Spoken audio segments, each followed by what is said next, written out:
Welcome to the S for P third birthday celebration. I just want to say happy birthday to S4P. I am so excited to be here. You don't know, I asked Evolve, can I sing for the birthday? Can I dance for the birthday, y'all? The other thing that we're dropping in 2024 is our Speaking for Profit student store.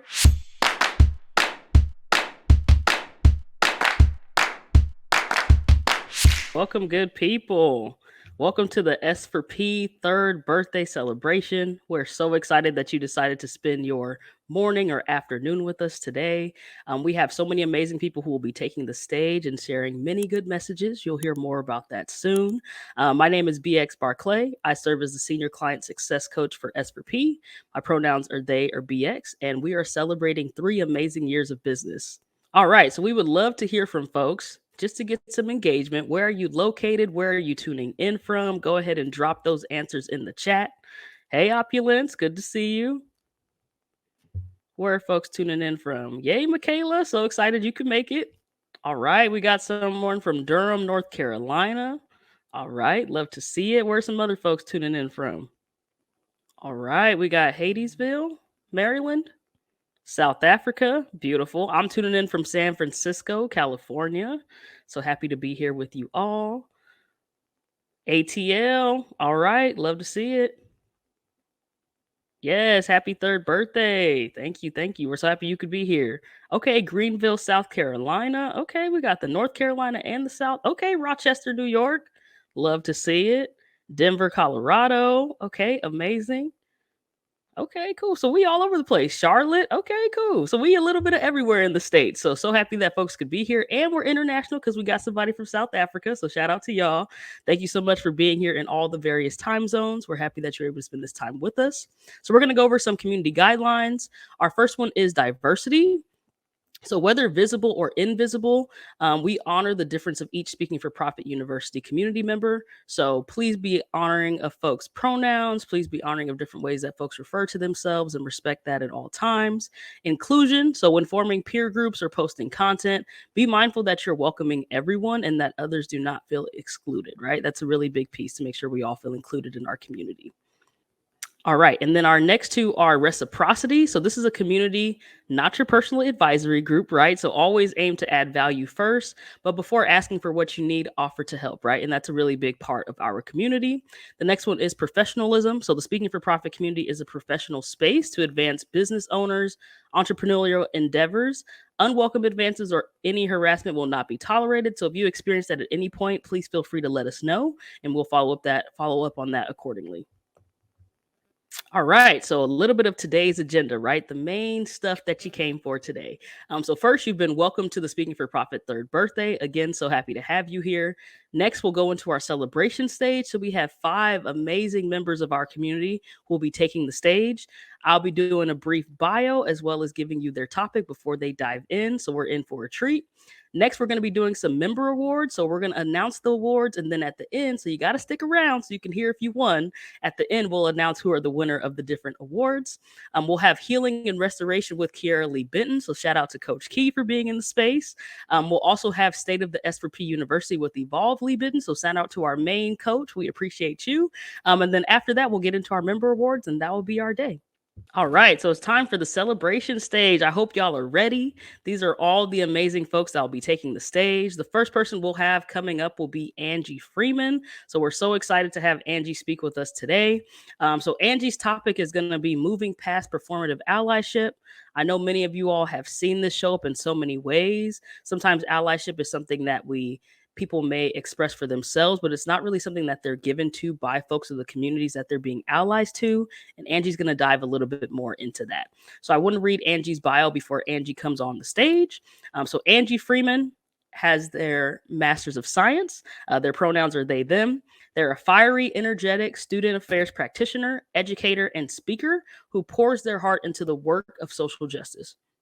With over a decade of experience in various roles such as LGBTQ plus programming, diversity and inclusion, facilitation, residential life, mentoring, coaching, retention, training, and advising. So many different things that Angie does amazingly.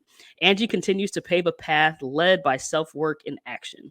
As a lifelong learner with a bachelor's degree from Oakland University and a master's degree from Nova Southeastern University, Angie continues their education with a graduate certificate in human diversity, inclusion, and social justice. Angie's mission is to create spaces for folks to connect, share, reflect, and implement action for our shared responsibility in social justice, equity, and inclusion. So now I'm going to hand the mic over to Angie Freeman to talk to us about moving past performative allyship. Angie, go ahead and take the stage. Hey, BX, I don't think Angie is here yet. So we might want to move on to our next speaker, and then we can bring Perfect. Angie Then up we'll when move she it back. gets here. Once they Sounds get here. good. Sounds good. All right. So change of plans. That's okay. We just roll with the punches, y'all. So the next person coming up to the stage is going to be Spirit. We know Spirit is ready. Spirit has a beautiful, beautiful soundscape that they'll be sharing with us. And their speech title is It's Time, being the lead character in your play. Okay. It's time for that main character energy. All right. So Spirit McIntyre is a speaker, composer, celloist, lyricist, Reiki practitioner, compassionate facilitator, and visual artist who promotes empowerment and healing by any medium necessary. As an independent artist, Spirit has produced several albums: Blue Solace, which was 2003, Bars of Gold, 2005, It's Soon Come, 2013, and Morning to the Moonlight, 2014. Spirit is a prolific collaborator and has been crafting improvisationally based live music for dance and theater since the early 2000s. They debuted their first soundscape in Dash Stack, I Wish You Me, an evening length collaboration with ADT in Minnesota, and premiered their second work with this brilliant collective, Noon Gario. I believe that's correct. If I'm wrong, please bear with me. Surrounded by Salt in 2022.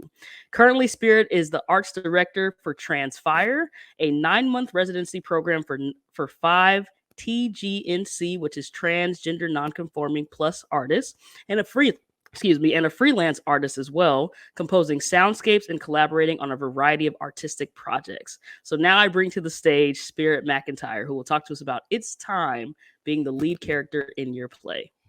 Greetings, everybody. I'm really excited to talk to you about being the lead character in your own play.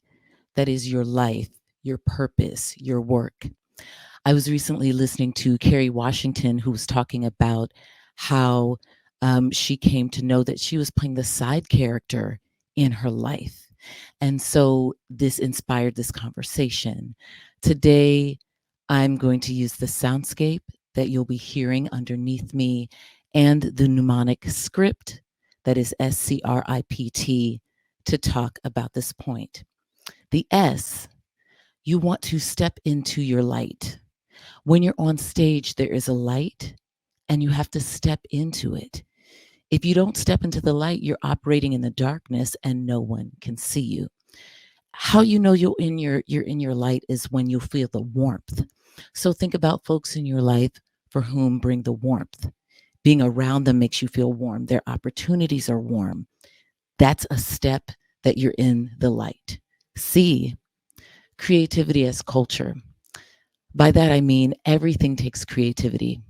Your adornment practices, how you cultivate your spaces, creating a beautiful meal, a beverage, that all takes creativity. R, you want to reflect and refine.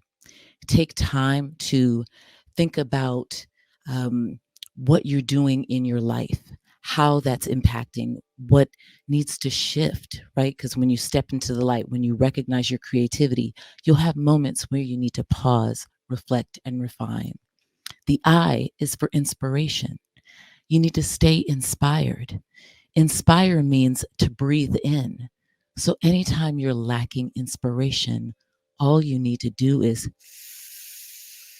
breathe in and you are inspiring. P, practice. Practice makes possible. Not perfect, possible. The more you practice, the better you are able to show up and do the work of your life. Practice. And the last letter, T, You want to take time to celebrate your elevation, right? So you're doing all that work. You're stepping into the light. You recognize creativity as culture. You are reflecting. You are inspiring. You are practicing and being possible. And that gives you time to celebrate, taking time to celebrate, to elevate. So you'll hear in this soundscape, which I'm trusting is playing, I can't hear it as well, that you'll start to hear cameras and sounds. And that's because as you do this work, as you follow the script, people are going to start to take notice and they're going to want to document that success. So listen to this soundscape, enjoy it.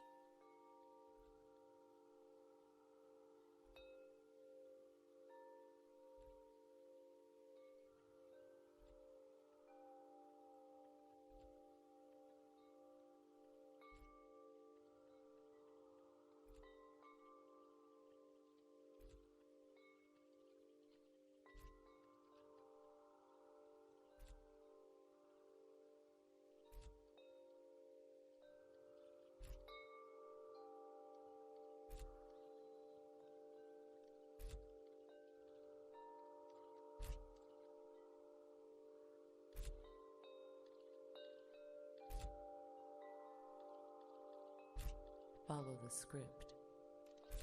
Follow the script. Follow the script. Follow the script. Follow the script. Follow the script.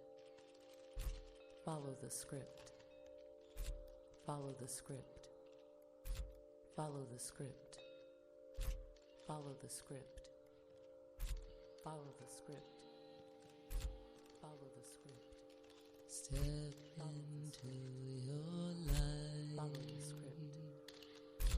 Follow the script. Follow the script. Step into your light. Follow the script. Follow the script. Follow the script. Follow the script.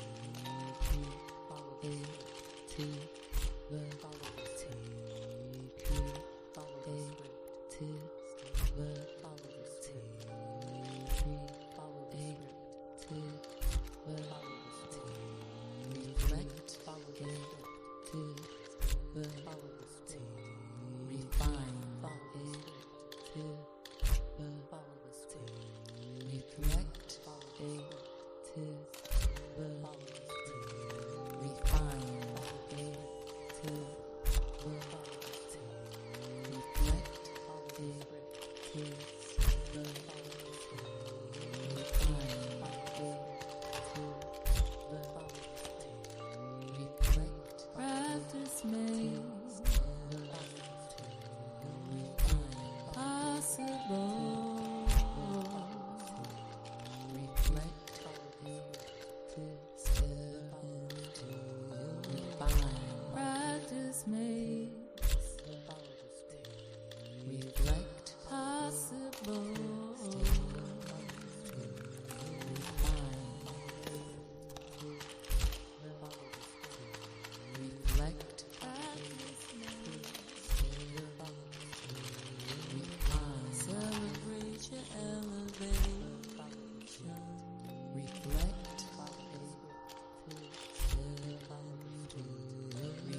Give it up for Spirit, y'all. Show me some love in the chat. Spirit, thank you so much. That was so amazing and beautiful.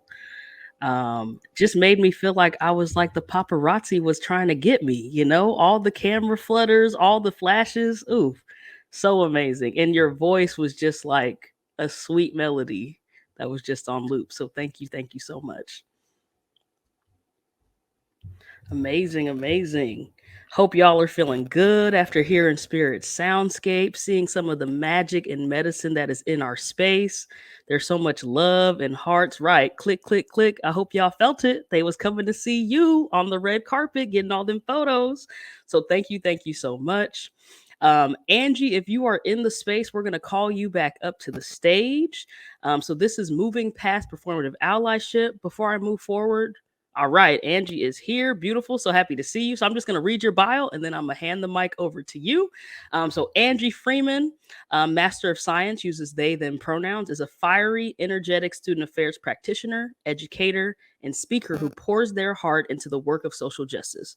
With over a decade of experience in various roles such as LGBTQ plus programming, diversity and inclusion, facilitation, residential life, mentoring, coaching, retention, training, and advising, Angie continues to pave a path led by self-work and action. As a lifelong learner with a bachelor's degree from Oakland University and a master's degree from Nova Southeastern University, Angie continues their education with a graduate certification in human diversity, inclusion, and social justice. Angie's mission is to create spaces for folks to connect, share, reflect, and implement action for our shared responsibility in social justice, equity, and inclusion. Now I pass the mic to Angie for moving past performative allyship. Oh yeah, if it's your birthday, make some noise. Come on, y'all. I'm here. Like I'm in it. I'm in it. First of all, I just want to say happy birthday to S4P. I'm so honored to be a part of this special day, this special stage alongside the most talented speakers that I know. The audience tuning in today, this is a treat for you as well. So get ready for greatness. All right, so let's go ahead and just jump into it because I know, by now I probably only got like 4 more minutes left. But I want to share with y'all what I know and believe to be true about allyship. And so I'm not an expert, nor am I perfect, or I welcome opposing thoughts and opinions because that's how I learn and sometimes shift like my thinking. So hear me out. Allyship. What a concept. The key to being an ally, y'all. Like I'm gonna give y'all some classified information right now, exclusive, something you may have never heard before. So huddle up, y'all. Lean in. I'm gonna need y'all. Listen in, y'all. Listen in. Y'all ready? The key to being an ally is not to be an ally. What? As simple as that. Actually, it's not that simple. But don't be an ally. Rather, strive to ally. Don't be an ally or call yourself an ally. Just ally, right? And let me explain what I mean by this is that, ally is not an identity that one holds. It's the behaviors that one engages in. It's the actions that people take, not the characteristics that they hold. It's similar to like when people say, I want to be a good person, right? Or I'm a good person. But you can't just say that you're a good person. You have to do good things and be seen by others as such, right? So, also like we can't just call ourselves allies. It can't be self-appointed, right? You can't just be like, raise your hand, me. People from marginalized communities have to see you in that way, that the way that they deem most helpful in challenging the systems that keep oppressing them every single day. This can look a lot of different ways, but most important thing for you to know is that they have to see you putting in not just work, but effective, meaningful, genuine, impactful work. So if you're fortunate enough to actually have members of marginalized communities see you as a true ally in their communities, still don't call yourself an ally. Now, I know you probably be, saying to yourself like, damn, Angie, like, what am I supposed to do? Stay with me. Stay with me. Just keep doing the work. Do the work when nobody is looking. Do the work without recognition. Don't even post about what you're doing on social media, or how knowledgeable you are, or how in solidarity you are with the community. Because that's focusing more of the attention on yourself rather than the actual cause and the people that you claim to be advocating for. Buzzwords like, inclusion and equity, they've almost become like a fad, just like the latest pair of shoes, or like a particular fashion, the hottest TV shows, or, the newest trending TikTok video. Like, everybody wants to be up on game, in the know, associated with, or embedding these things like into their own lives, right? But the problem is inclusion and equity are not trends. Not being seen, not being treated the way that you want to be treated, and not getting your needs met are people's lived experiences. And it's not something to be fakely supported to make yourself look woke. Performative allyship, in my own words, is, the attempt to, help or support a marginalized groups or a cause that is more self-centered and motivated by wanting to be viewed a certain way. Like, ultimately, the person's actions end up being more harmful than helpful.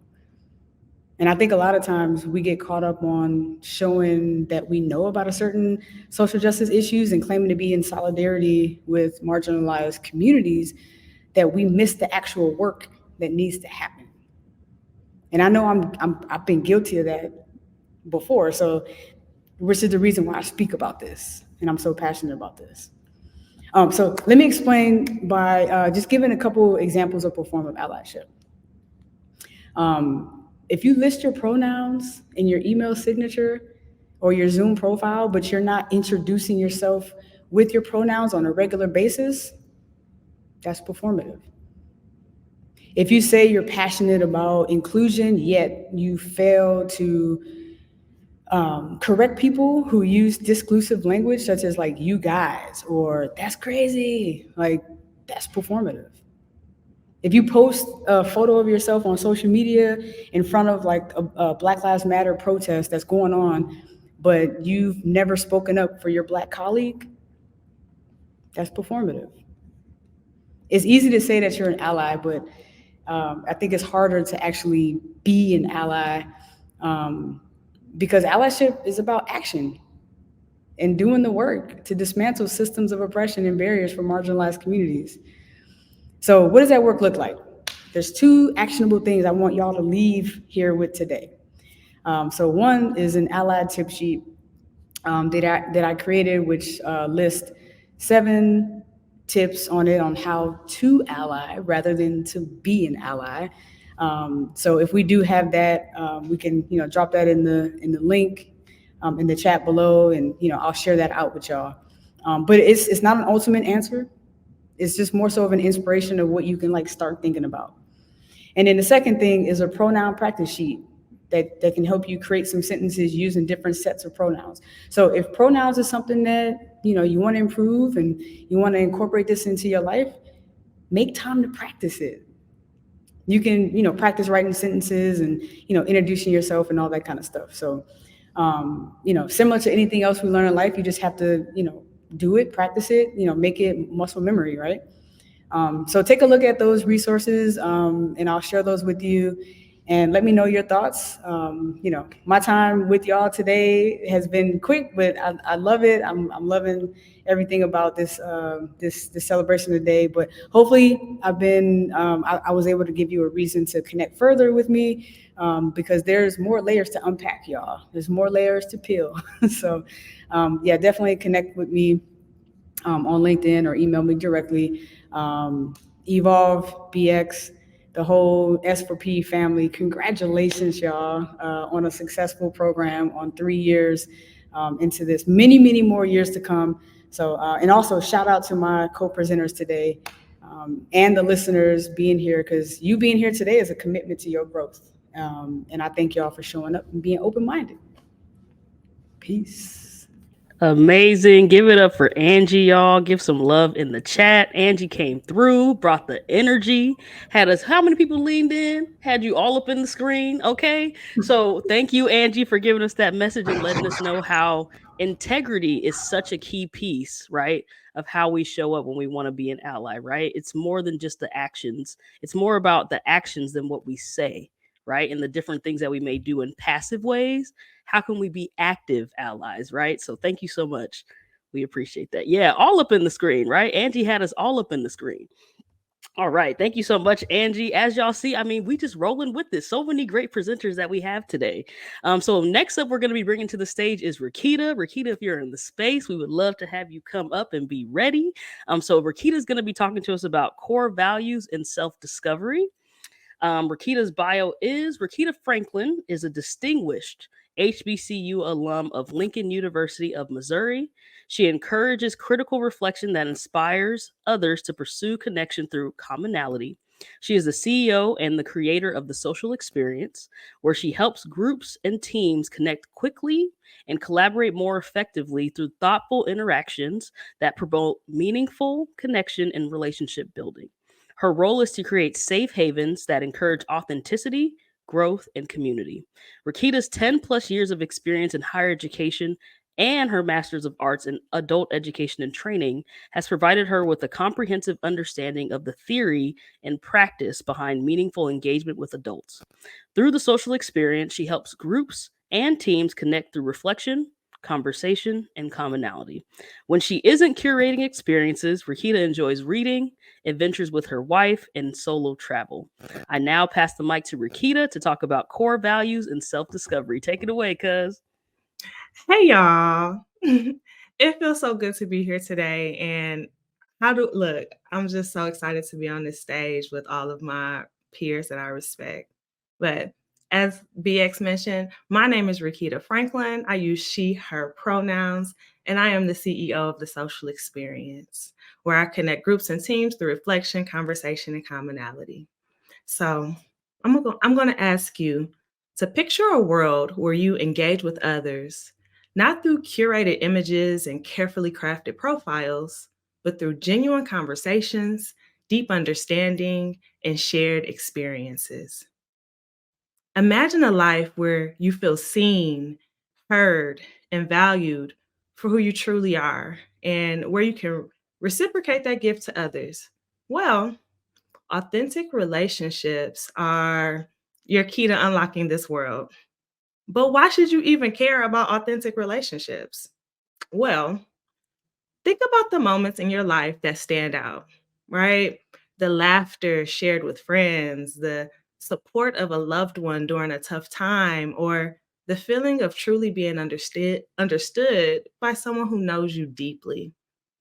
These are the moments that define our existence and give life its color and meaning. Well, authentic relationships are the vessel in which these moments are forged. Authenticity in the context of relationships refers to the quality of being true to oneself and others.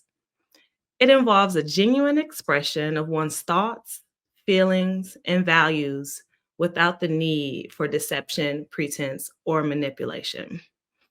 Authenticity is the first step in honest and fulfilling relationships because understanding oneself informs our understanding of others. It's about learning to embrace our strengths, limitations, good and not so good qualities, sensitivities, and vulnerabilities. So when it comes to any life-changing decision, you should ground yourself in your core values to help with the decision-making process. So if you're still with me, could you put values in the chat? Because I need to know. I need to know you're still here. Core values. Ooh, I see them coming in. Thank you. Core values define who you are and what matters to you as an individual. Ideally, Your values establish where you invest your time, energy, and your resources. And personal core values are different from goals. Goals are accomplishments that you aspire to. And once you've reached your goal, you mark that thing as done and you go on to the next one. Values, on the other hand, are about how you consciously choose to show up in your relationships, at work, in your businesses, and really in the ways in which you navigate your inner self.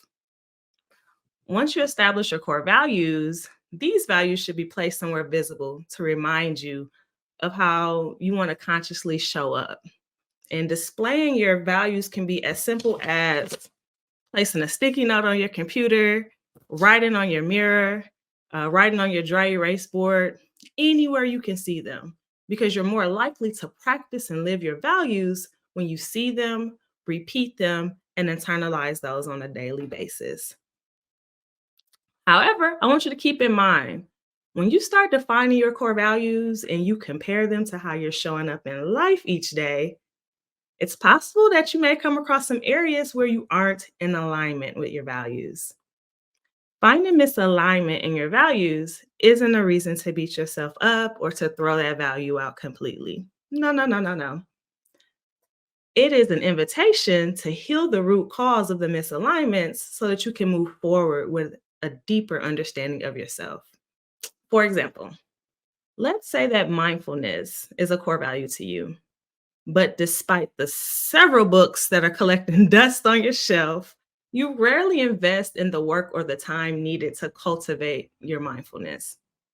That doesn't mean you're a fraud or a hypocrite. Instead, I encourage you to look at this as an invitation to take some time for self-reflection.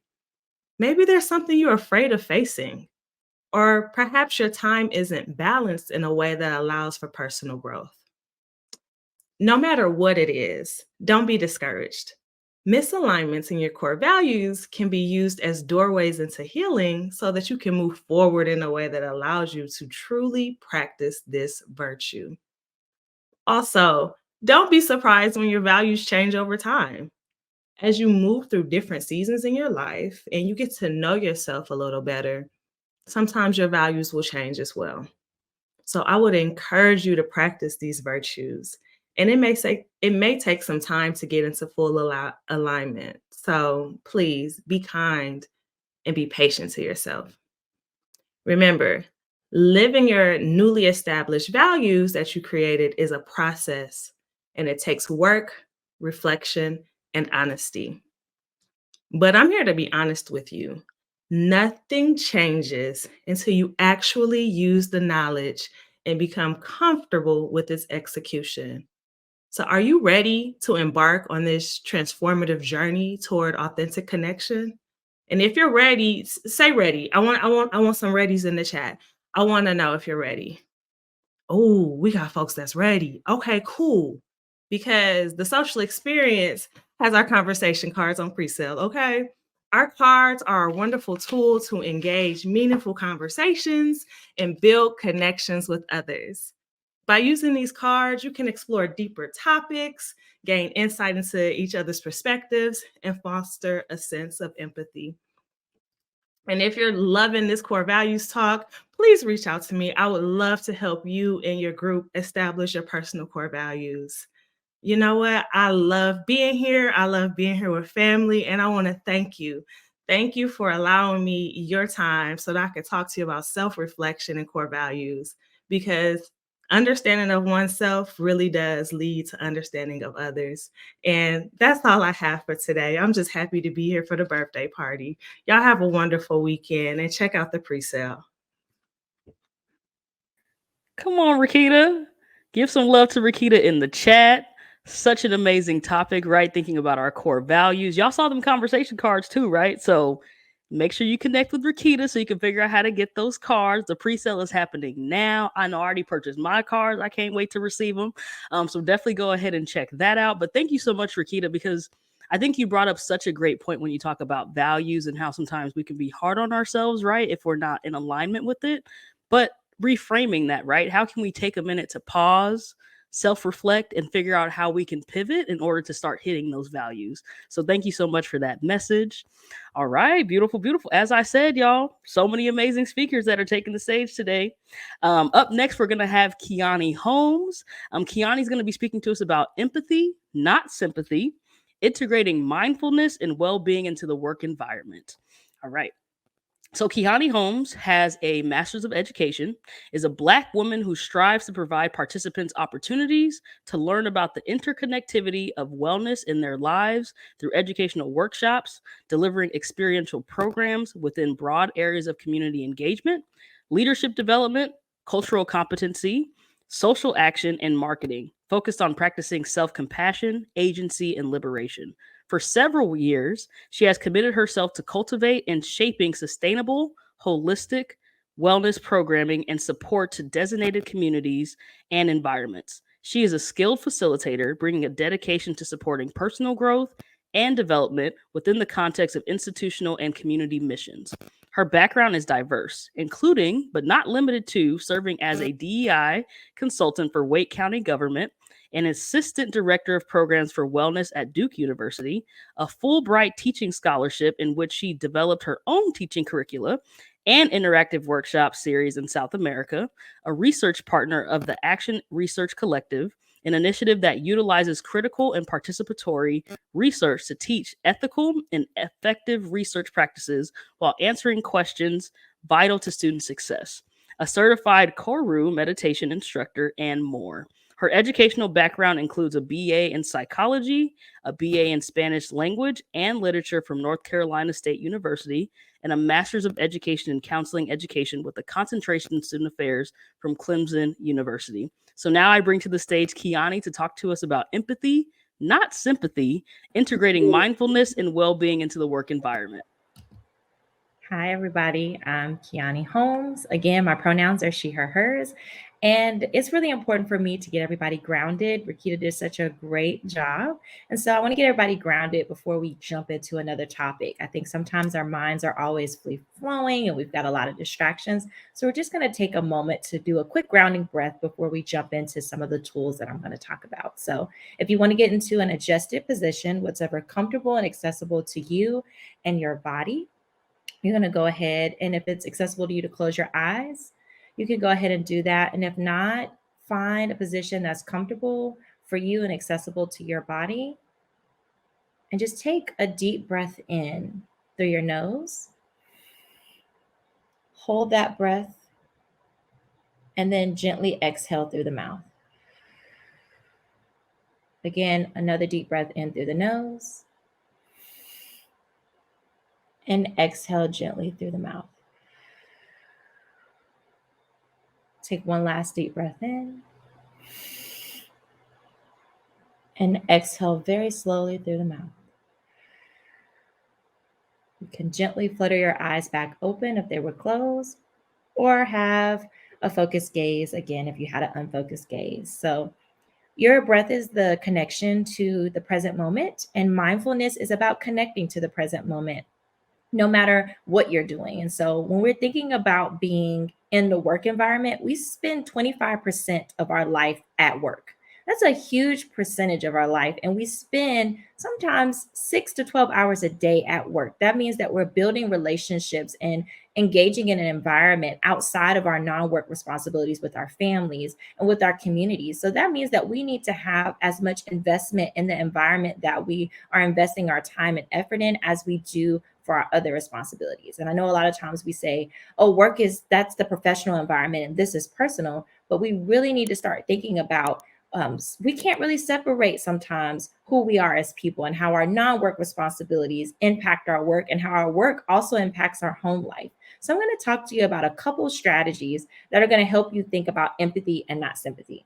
And the reason why I say empathy and not sympathy is when we're making decisions in a work environment, we don't want to be making decisions because we feel sorry for someone. We want to make sure that we're understanding how other people's lived experiences impact the decisions that we make and are also impacted by the decisions that we're making. And so the first step is self-awareness. In order for you to experience empathy and not sympathy, you have to be aware of what those things feel like for you. So if you think that you know what empathy is, put empathy into the chat right now. If you say, hey, I know what empathy is, or I've heard the word empathy, put that into the chat right now so I can see that you're engaged.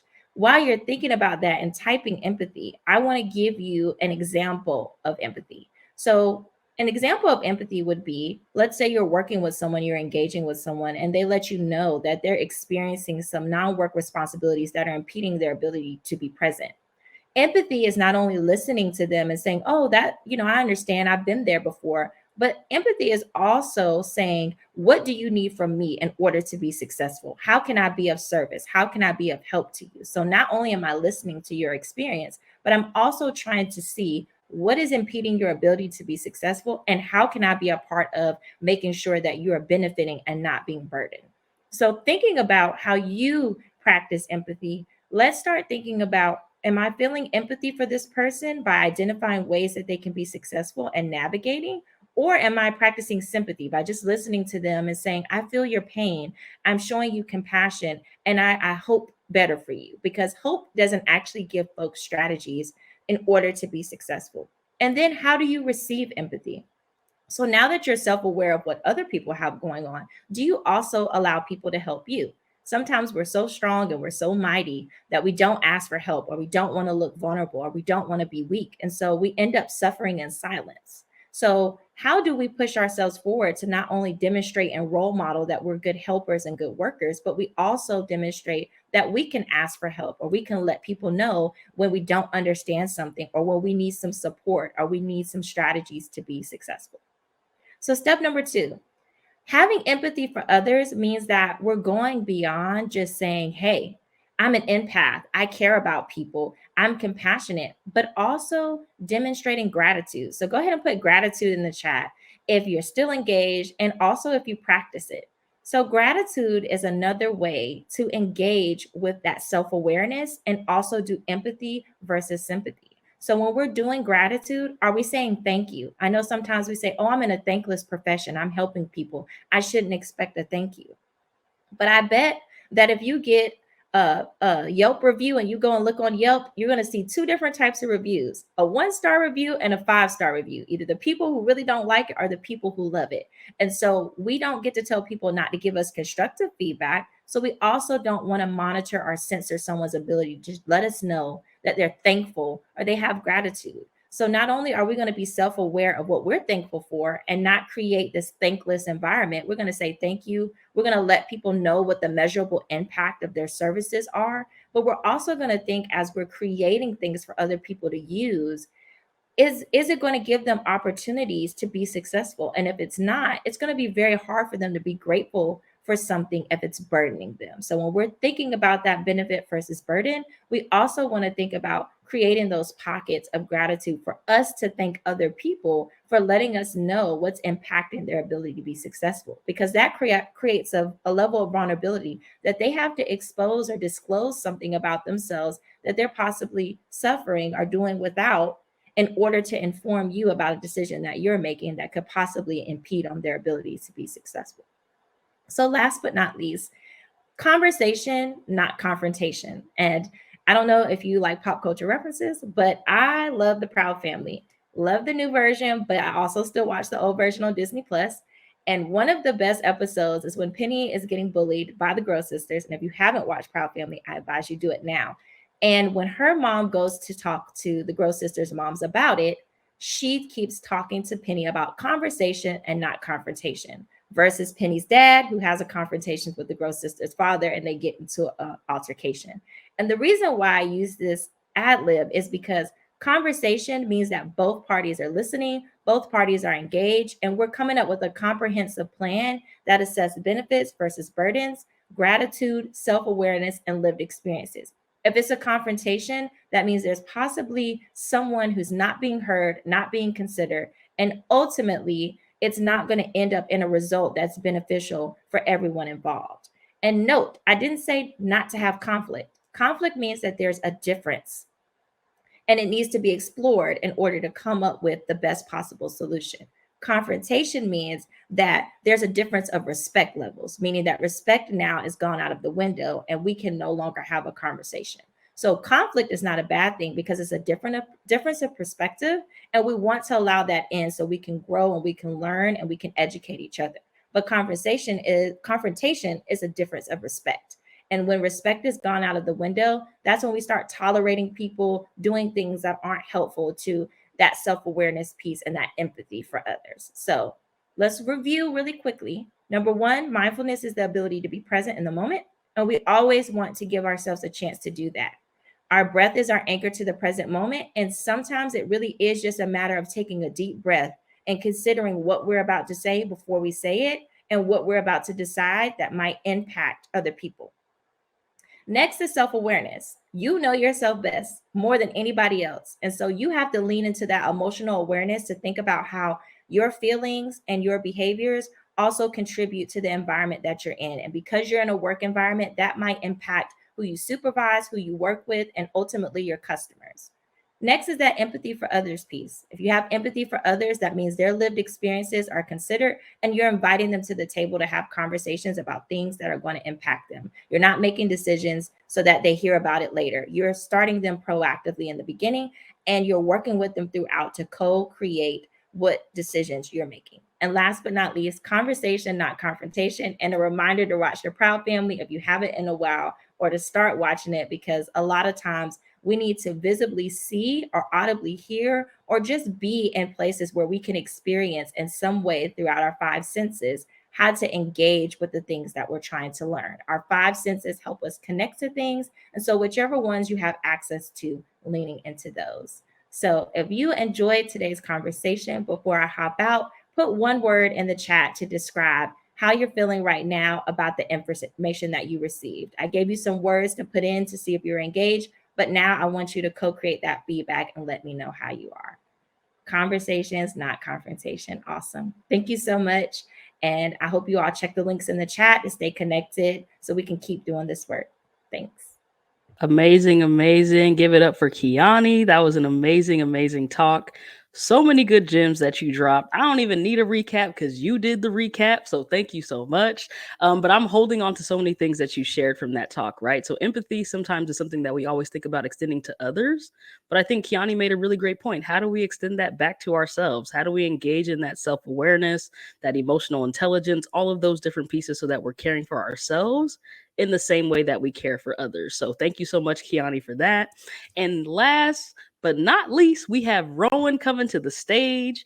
Rowan's going to be talking to us about kink, fetish, BDSM, and alternative lifestyles as healing for marginalized communities and their friends. So Rowan, aka the Mixtress, hopefully I said that correctly, is an educational consultant, public speaker, professional dominatrix, and coach with over a decade of facilitation experience. Their work spans disciplines, but focuses on the experiences of individuals with historically marginalized or minoritized identities, especially queer, transgendered, and gender nonconforming people of color. They use humor, empathy, and honesty to empower all in the shared pursuit of justice, liberation, community, and dismantling systemic oppression. Now I bring to the stage Rowan to speak to us about kink, fetish, BDSM, and alternative lifestyles as healing for marginalized communities and their friends. Rowan, take it away. Thank you so much, BX. And what a wonderful stage to close. We've had so many amazing speakers, and I'm just so honored to be amongst them all and amongst all of you folks listening and participating. It's really exciting. And I'm feeling really overjoyed. I always wonder sometimes in these conversations, will my topics kind of stand out too much? But I felt so connected and grounded to all the other conversations I felt like were topics kind of leading up to this one in some ways. So this is really cool. And I'm feeling really excited about it to share. So like BX did that wonderful introduction. My name is Rowan. Sometimes I go by Mixtress or Mix Rowan, depending on what context you're in. And personally and professionally, I'm a public speaker, I'm an educator, and a lot of my work intersects with the kink, fetish, BDSM, and alternative lifestyles community. So I wanted to start with a little bit of building some shared knowledge for people, so everyone has some shared language if anyone doesn't know what any of those terms mean. So BDSM is an acronym that stands for bondage, discipline, dominance, submission, sadism, and masochism. And kink and fetish communities are a whole different host of communities around like sexuality and interpersonal connection that is beyond just the vanilla kind of topics that we hear about in most interpersonal romantic dialogues.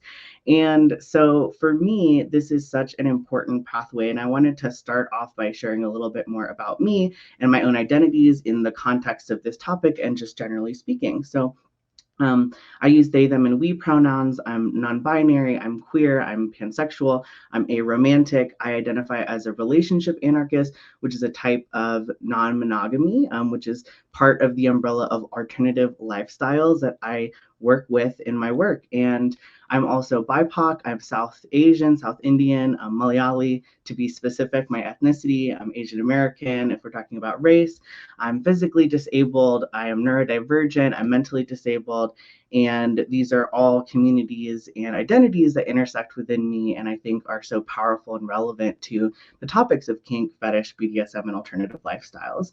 And so when I say alternative lifestyles, that's a quick way for me to kind of talk about all those different terms and acronyms that I just shared a little bit about. And I think that what I really wanted to highlight in today's message and connect to the S4P birthday topic about inflating to elevate and what our medicine is in our community, right? Because for me, in my own experience, exploration and empowerment in these identities has been a pathway for healing, not only for me, but also my connection with various communities, especially for those who experience marginalization. And so I wanted to talk about that exploring your own personal kinks, fetishes, BDSM, and alternative lifestyle, essentially just breaking out of what we refer to as the relationship escalator, or this prescriptive notion that in order to build relationships, you have to follow this prescriptive elevator that we see, you know, in rom-coms and in social media and just in all kind of media of what is a relationship. You know, it starts with dating, and then you are monogamous, and you get married, and you have kids, and you have a house, and it's just this very, I think we can all probably predict all those steps that come next.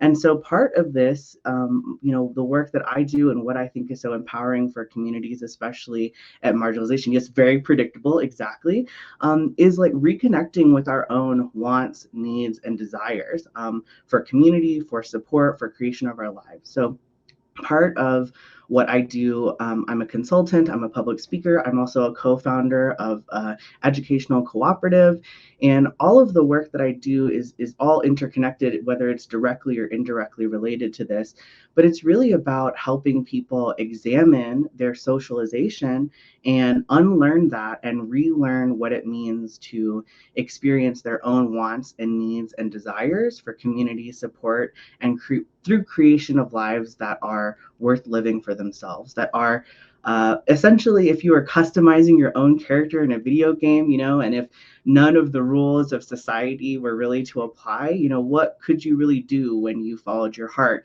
when you followed what was affirming to you, what was validating to you, what gave you strength, what gave you joy, what empowered you? And so what I do with communities, with clients, with organizations is help us think through things like hedonism, things like pleasure, things like joy, empowerment, and how we can create unique structures that are responsive to us proactively and not just putting out fires whenever we hit walls in structures that aren't created for us, aren't meant for us, and aren't meant to enrich our whole authentic selves. And so part of how I do that with clients is examining the socialization and unlearning and relearning. And this is why at the beginning of my talk, I was so excited about all of the previous speakers, because so many of the things that folks have shared are really connected to that work that I do. And I feel so in community with you all as audience members, as well as with all these other amazing presenters, because what examining our socialization takes is so much intentional work, and so many of us are unlearning years, if not decades, of socialization that has been pressured onto us that tells us we need to act in a particular way and makes us feel bad when we don't. And so all of the work that I do is about how do we disentangle what is us and what is outside of us, what is really of value to us and what is something that we need to reprioritize. And so the things that I really want you all to take away in terms of exploring your own kink, fetish, BDSM, alternative lifestyle community is that, especially for marginalized community, it's about finding joy. It's about accessing places of healing that may not be traditional, prescriptive, colonialist, imperialist laden. It's about crafting an authentic lifestyle that's authentic and intentional for you and the people you love.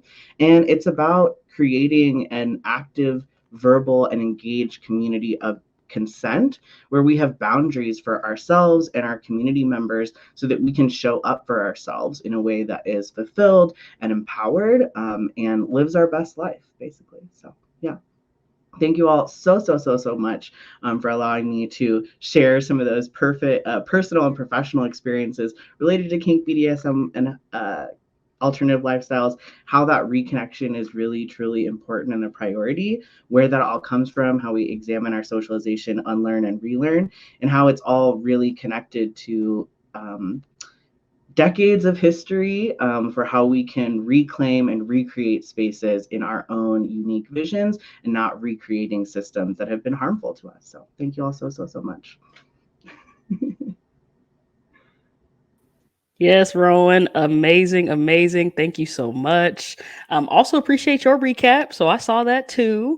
But yes, so many good things that were shared there, right? So I think a lot of times when we think about, kink, BDSM, all those different things, we really think about relationships with others. But again, right, similar to what Kiani was talking about, what does the relationship look like for ourselves? How are we relearning, unlearning, breaking out of things, redefining them for ourselves? So thank you so much, Rowan, for bringing that to our attention. All right, amazing. So those are our speakers who took the celebration stage. I know y'all are feeling all the goodness and all the medicine that they shared with us today, but I would love to hear from folks. What is one takeaway that folks have from some of these speeches? I know some of them have dropped through all the different ones, but now at the end, what is one thing or a couple of things that are sticking with you that you can carry with you after you leave this space? Yes, shout out to the flow of the presenters. Yes, and Rowan was the perfect way to close us out. Just wrapped it all up perfectly with a nice bow. Beautiful. What are some takeaways that folks are holding on to and taking from these speeches? I know for me, I'll share a few while some are still coming through the chat. So I'm still hearing spirit chanting, practice makes possible. Okay, so that is still ringing true for me. Allyship, right? You don't just be, you do, right? So it's not just about doing the passive things, it's also about being active, right? The positivity of each one has shown definitely. Empathy and gratitude, right? How are we making space for ourselves as well as others? Thank you, Lucinda. Show up for all parts of your life genuinely and with self compassion and deep care. That is so important, right? Some of these topics talked about connecting with others, but it was also about the relationship we had with ourselves, which is so critical. Self discovery is needed to cultivate relationships with others. Yes, right? You got to know what you want, how you feel about things before you can go out connecting with others, right? So that's so important. Community is beautiful and necessary. Yes, so true, right? And it's important to be authentic in how we create these communities for ourselves as well. So thank you everyone for sharing. Practice intentionality, doing even when no one is watching, authentic connections and community made tools to do it. Yes, I hope y'all are using the tools that were dropped too. So many good gems were shared and connecting with some of these amazing folks. All right. Now we're going to get into some of our member awards. Okay, I'll read the last one. I'm really sitting with conversation, not confrontation, as someone who is highly confrontational and how important self-discovery is. Yes, thank you so much for sharing that. That is so important, right? And slight plug, go watch The Proud Family. Okay, so many good gems come from there, from the old seasons and the new seasons. Just amazing. So now we're going to get into some of our member awards. So we're going to be highlighting a couple of awards in our space. The first one is most attended calls. This person is always in and on the house. Okay, they're on all the calls, they're at all the different speeches and talks that we have. They're ready to give as well as ask questions to figure out how to advance their business. The most knowledgeable, this person always knows the resources. If someone's like, hey, I don't know how to do this, they're like, hold on, I done talked to somebody, I got the link, this is where it is. Big bag energy. This person has surpassed their money bag prophecy. A money bag prophecy is really something we have in our community where we encourage our members to set a goal of what they would like to reach for the year or for the quarter and what they would like to bring in for their business. Gem dropping. This person always drops gems in the calls. You all might have experienced this with some of our different speeches that we had today in our presenters. Gems are always being dropped. We really want to highlight folks who are always sharing those things in our calls. They might as well be Evolve I, the way they be coaching and dropping gems. And then lastly, all about love. This person is all about reciprocity and supports folks in the community, which is so important to us, as you saw with some of our guidelines that we had. So stay tuned. At the end, after Evolve gives us our State of the S4P University, we will be sharing who won these various awards. So please stay tuned until the end. Now we're going to get into Coach Key. Coach Key is a healing and restoration coach. They have a website called Healing with Coach Kiera, which is amazing. So I'm going to read her bio before we kind of jump into things. So Kiera Lee has a master's of social work. She or they, or any pronouns with respect, is a holistic trauma healing coach, dynamic speaker, and valued consultant.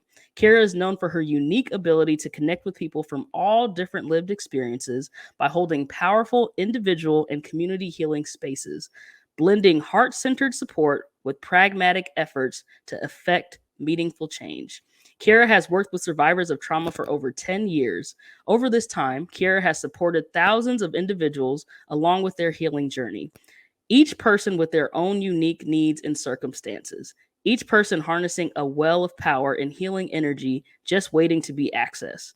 Heeding a call to heal herself and help others find their own healing, Kiera explored the world of alternative healing modalities, reaching the deep wisdom of her ancestors, elders, and our oldest living teacher, Mama Earth. Kiera works with clients to transcend their understanding of who they are after trauma by finding ways to reconnect with their bodies and to identify and set boundaries that affirm their needs and support their healing. Kiera uses mindfulness, gentle movement, plant medicine, and more to help balance and heal the mind, body, and spirit and emotions. Kiera is a pet parent to 2 pups, Marley and Ashby, and the plant parent, or plarent, as she likes to say, to over 30 plants. She loves to dance, and you can typically find her cutting a rug wherever music is playing. I now give the mic over to Coach Key. We're going to get there. Here I am. I'm coming through. Hey, y'all. I am so excited to be here. You don't know, I asked Evolve, can I sing for the birthday? Can I dance for the birthday, y'all? The bio is real. It is true. But so excited to be here. Happy birthday, Speaking for Profit, and congratulations. And thank you so much to Evolve and the Speaking for Profit team. Honestly, for changing our lives, right? I don't know who else out there's lives has been changed. I know mine. I know I've had several folks who I've gone through the program with as well, who I've seen their lives change. So if your life has changed from Speaking for Profit, just put a yes in the chat, life changed in the chat, right? But I'm just so excited to be here. So thank you all so much for having me. This is the time we're going to be getting into our rest bag, right? So I want you to grab your blankets, grab your pillows, grab something cozy nearby to snuggle up with, because we're going to get into some story time, and then we're resting today. We're resting together. So let me just start by letting you know how I got here, how we got here. As a social worker, I have worked in crisis work for almost a decade, or more than a decade, actually over a decade. I'm like, let me not age myself. But anyway, y'all, and I'm super used to the go. Like I was super used to just being on 1,000, always moving. I had 2 cell phones, y'all. Evolve will tell you that's how they met me, with 2 cell phones. I was always on call. And so my life was work all the time. There wasn't a time to really just put that down, because crisis is always happening, right? And you never know what time that's going to happen. And it got even more rough for me and my team that I was working with during the pandemic. We had a lot of limited resources. Everything was changing. The way we could do the work was changing. And I was supporting a staff of about 7 or 8 people that are also experiencing the trauma of the pandemic, while I also am, in the whole world, right? And just having these unsustainable work conditions, right? And so for me, I was showing up every day, giving everything I had to the work and to my team. And that really showed to Evolve. And so we had a really heart to heart. They pulled me and they were like, hey, can we have a serious conversation? If y'all don't know, Evolve is my partner, my spouse. This probably isn't new information for you all, but just in case, that's a big part of this story. But they pulled me to the side and they were like, hey, can I talk to you? Like, we need to sit down and speak for something. And I was like, okay, what's going on? And they just let me know, like, you're drained every day. You're showing up not in the nicest of ways to me and to our family. And that hit me like, oh man, like I thought I was just dragging myself, but I was dragging everybody as well. So that burnout and that exhaustion was clear in my family and clear in the relationships, how I was showing up in relationships. And that reflection that they gave me in that moment was like, oh, you have been running on fumes. You have been running yourself kind of into the ground. And that's going to show up in ways outside of yourself too, right? With the people that you love. And so with Evolve's encouragement, I was able to set that crisis work down and say, okay, I need to be doing something different. I left that work of over a decade because I knew that I was neglecting myself to be in service to others. And so I created this business, Healing with Kiera, to focus on somatic healing, long-term healing, getting out of that crisis, being in restoration and radical rest. I work with individuals, small groups, organizations to really be able to practice collective care and heal together. I really see it.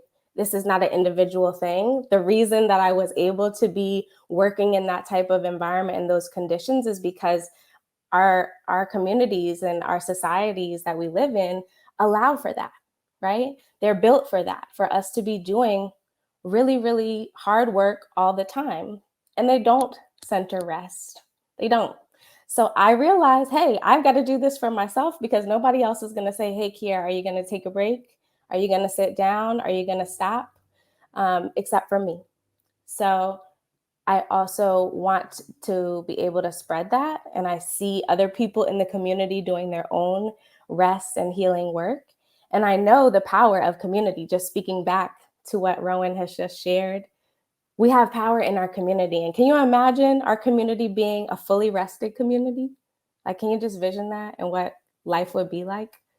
Completely different, right? So what I want to come in and share a little bit about is that I'm seeing, right? I've seen, as being a person who's worked with crisis workers and also a new business owner myself and seeing other new business owners, I see a lot of overlap in how we show up for ourselves in our daily lives because we are wanting to share this medicine.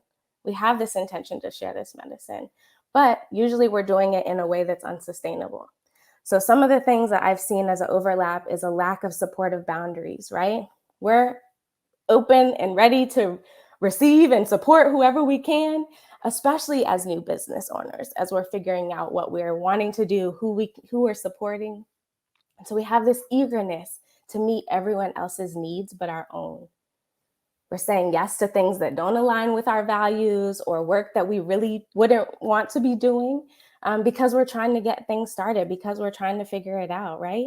And we're bending in odd ways to secure the bag. We want to secure the bag, y'all, absolutely. But how can we do this in a way that is restorative, sustainable, where we're coming into that space in our fullness, right? And the last one is that we don't have solid self and collective care practices to help us sustain. We're just moving. We're just trying to get through. We're just doing it, right? But there is power in moving and pouring from an overflowing cup. If you have ever taken a workshop with me, you know this is my thing. I speak about the overflowing cup every time because it's so important for us to be filling our cup up, not just to full, but to overflow, because that overflow is where we can feed and support other folks, right? I want my full cup. I need my full cup. I don't want half of a cup, because if I'm pouring from that, that means I'm not going to have anything. And if I don't have my full cup, I really can't support folks in the way that I truly, truly, truly could if I was supported myself, right? So how do we start to fill this proverbial cup of ours? Each of us needs something different. There's no one size fits all here, but we can create this on our own. We can create this for ourselves. So I'm going to offer a restoration recipe to you. And like we do, we're going to finesse it. We're going to put our little seasons, our little stuff on it, and make it how we like it, right? So I want to offer you a couple of different questions to consider for your restoration recipe. First being, what is a daily practice that you can implement that is all about you? All about you, no one else. What is a daily practice that's just for you, something that you love? This could be journaling, it could be reading, nourishing yourself in any particular way that brings you joy or makes you feel good. For me, I love a daily rest practice. For me, that looks like sometimes closing my eyes for 10 minutes, not looking at my phone, not looking at the computer, like just trying to just daydream and allow myself to daydream during the middle of the day, which is like, what? We're closing our eyes in the middle of the workday? Yes, we are. Watching my favorite reality trash TV. I don't know who else loves reality trash TV, but I have a few. And I love to just sit on my couch and kick my feet up and watch my show without guilt. And if I can, staying in bed as long as I can in the morning, like literally till the very last moments that I can stay in bed, I'm there. I love my bed. I love it, love it, love it. I wish I didn't have to leave, to be honest. But the second one, so right, we have our first of like, what is our daily practice? The second one is boundaries. Boundaries, boundaries, boundaries. Identify where you can set more clear boundaries for yourself. And I'm really thinking about starting with us, not just who are we telling, these are my boundaries, please don't cross them, but for ourselves, honoring what is our body telling us? What is our minds telling us when we are feeling overwhelmed or burnt out or exhausted? What are we needing in those moments? Because when we push through, that's us not listening to our boundaries, to our personal boundaries, right? So I want you to start to decide what you're going to say yes to for yourself. So yes to more rest, yes to more time with your family and friends, yes to your favorite movement practices, whatever it is for you. What is the thing we're going to say yes to for you, right? And that yes is when we say no to others, that's a yes to us. So even when we do get to that place of saying, putting up those boundaries with other folks, that's a yes to us. I've always struggled with boundaries, like my entire life. It's something I'm going to continue to be working on probably until I transition. And for me, what has been really working well is before saying yes or saying whatever my answer is when someone asks something of me, I ask for time. I ask for a pause, right? So that might be, I'm going to need to get back to you about that before I can let you know. Usually my practice is like, yes, and I'll figure it out later. We'll figure out the details how I can do it later. But now I'm like, wait, let me give myself some time. And that could be a day, that could be a week. Whatever time I need to sit with that and really make a clear decision on if it's serving my purpose. Yes, I see delay my yes in the chat. Exactly. There's no need to rush into this. They will be there with the same question. Don't worry. And lastly, we had our, what can we do for ourselves daily? What boundaries do we need to put in place that are a yes to us? And then how can you celebrate yourself? Celebration is so important when we're doing this. We are not just wanting to add more work on, I'm not saying, hey, you already have enough to do. Now let's go ahead and do something. We have to figure out what your rest practice is going to be. We want it to be celebratory too, right? A celebration allows us to, it really encourages us to want to come back and do it again, right?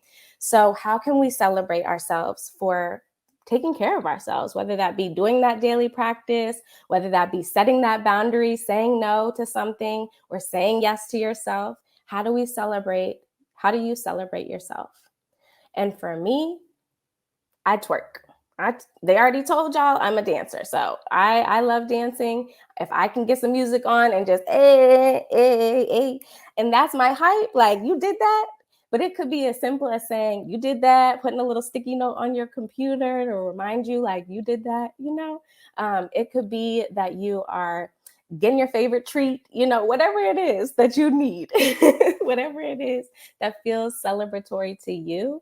And, honestly, if we weren't on YouTube, y'all, I would be throwing it in a circle. We would turn the music on now. I see you, BX. BX ready too. So it's a party, right? We're here for the celebration. But we're on YouTube, so we're not going to be playing all those other folks' music. All right. So I want to just encourage us, right? We have these things to think about.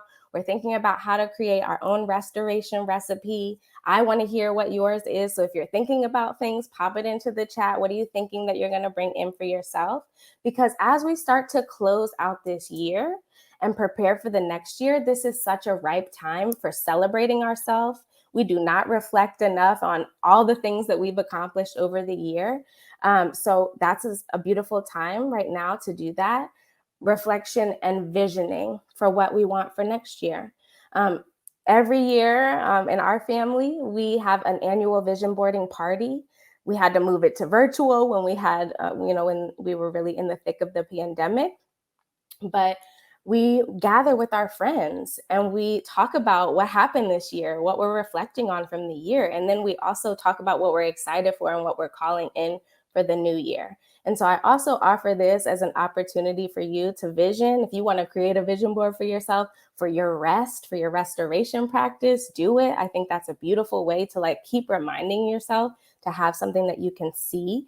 And that you are, in relationship with, right? When you create that, you're creating the energy of it. And so it also helps us to really step into that. And so I'm going to end with, everybody who knows me knows I do somatic work. And what is really important to me is for us to have tools that we can use in the moment when we're feeling anxious, when we're feeling overwhelmed, when we're feeling stressed out, to be able to use in that moment to really just take a break, take a moment to settle, take a moment to be in our bodies, to return to our bodies if we can, right? So I'm going to invite us into a very, very gentle movement practice. It's my favorite practice of all. And if you've been with me, you know this practice as well.